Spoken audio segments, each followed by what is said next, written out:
Hello lettering friends, I'm Sarah from Ensign Insights. In this video, I am going to show you 3 ways to blend with Tombow dual brush pens without fraying these pens. So the cool thing about Tombow dual brush pens is that they have the brush tip on one side, and on the other side they have the fine tip. There are other pens that do this as well, and I always love to find pens like this because you can do so many things with them. Let's get right into it. 3 ways to blend Tombow dual brush pens. Number 1, use a pallet. So you can use any piece of plastic or glass or even a plastic bag, and you'll scribble with one color on that surface, and then with a different color, pick up the ink and start lettering and watch the magic happen. This one is really simple. It doesn't take much work. It's also nice because you can use your brush pen on smooth paper without worrying about it fraying. I love to blend colors on watercolor paper or mixed media paper because it gives it that textured blended look. But I don't want to use my really nice brush pens like Tombow's on the watercolor rough texture paper because they will fray. The paper I'm using here is HP Premium 32 paper, and it's super smooth, great for brush pens. However, it doesn't allow for blending very much because the ink soaks right into the paper instead of allowing it to blend. So this method is one way that you can blend on this paper. Since you're not actually blending directly on the paper, you're using the palette. This method is super simple, super easy. It's fun to try out different colors. However, the one problem that I have with this is that you can't really control what kinds of blends you're going to get. So you can only do so much when you're using 2 colors. You could try it with more than just 2 colors. I'm sure that would work as well. But you're not able to really get very specific colors because you have no control over what is going to happen when the 2 colors mix and how long it's going to take for one of the colors to wear off and turn into the other color. So if you have a really short word, it might all turn out to be purple when you wanted a really cool blend, but you have to work out some of that ink until it gets to the other color. So in the next method, I will show you a solution for that problem. But first, another simple way to use the ink on the palette method is using a water brush. You do have a little bit more control using it this way. And this is how I do my rainbow blends, which you probably have seen me do before. I love these rainbow blends. I even have a Skillshare class about it. Using a water brush or paintbrush and picking up the ink as if it's watercolor is a great way to be able to blend these colors because you can use your paintbrush on watercolor paper without worrying about it fraying. The second method is using smooth paper with a water brush or a blender brush. So the paper I'm using here is Bristol. It's Strathmore Bristol smooth paper. Bristol is a little bit thicker than regular paper, so the ink does sit on the surface for a little bit longer, and that allows you to be able to pull the ink with a water brush or a blender brush. This is a great option if you want to use your actual brush pen, but you still want to get some nice smooth blends that are a little more controlled than the first method.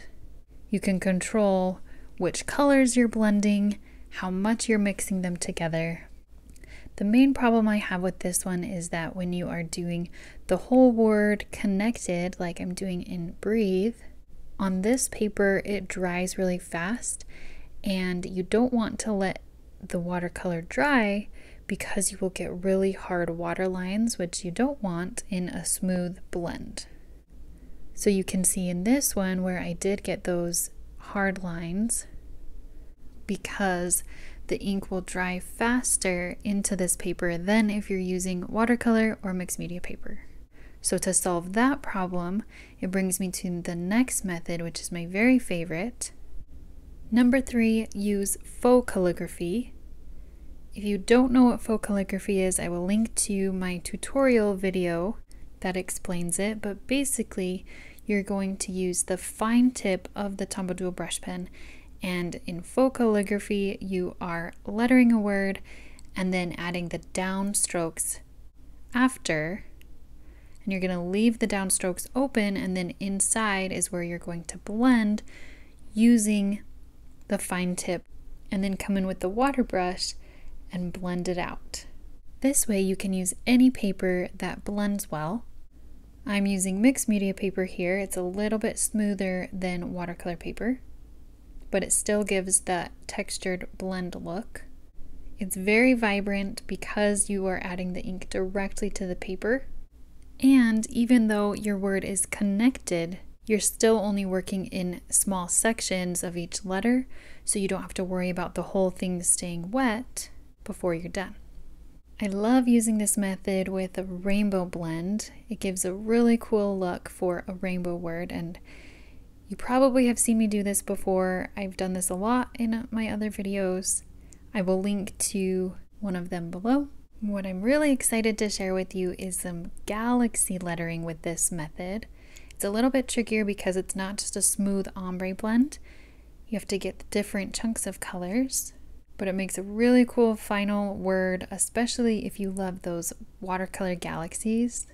Because I love galaxy lettering so much, I created a whole Skillshare class about it to give you all of the little details, the ins and outs, how to make your galaxy inside your lettering, what colors to use, how to blend them, how not to blend them, how to add the stars, what makes a galaxy look like the galaxy. If you've never heard of Skillshare, you can use the link in the description box below to get 2 months free to try it out.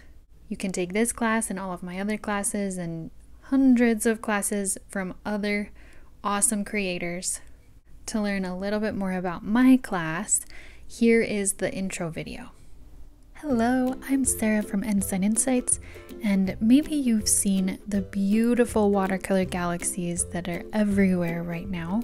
Well, I'm going to show you in this class how to create beautiful galaxy lettering so you have a little mini galaxy within your letters. This is a pretty simple process, just blending brush pens. However, maybe you've tried blending brush pens before, but you're not sure how to go about it the right way without fraying your brush pens. I always had the same problems with blending brush pens. So in this class, I'm so excited to share the solution with you. It's the easiest way to create beautiful blends in your lettering because we're going to use faux calligraphy and blend only sections of the letters at a time. So it's much more simple. By the end of the class, you will create your own galaxy lettering piece. You will need brush pens with a dual tip. I'm using Tombow dual brush pens, but you could use any water-based markers. I'll show you how to choose the right colors for your galaxy and which ones to blend and not blend together. You'll need a paintbrush or water brush, mixed media or watercolor paper, a jar of water and paper towel, and white or gold gel pens to do some stars. If you're ready to create gorgeous galaxy lettering, join me in this class. Let's get started. Alright, if that sounds like a fun class to you, you can find the link in the description box below to go join me in creating galaxy letters. Thank you so much for watching this video. I hope it helps you in blending your Tombow dual brush pens. If you have another method that you use instead of these ones, I would love to hear about it. As always, thank you so much for being here. Thank you for subscribing to my channel, and I will see you next time.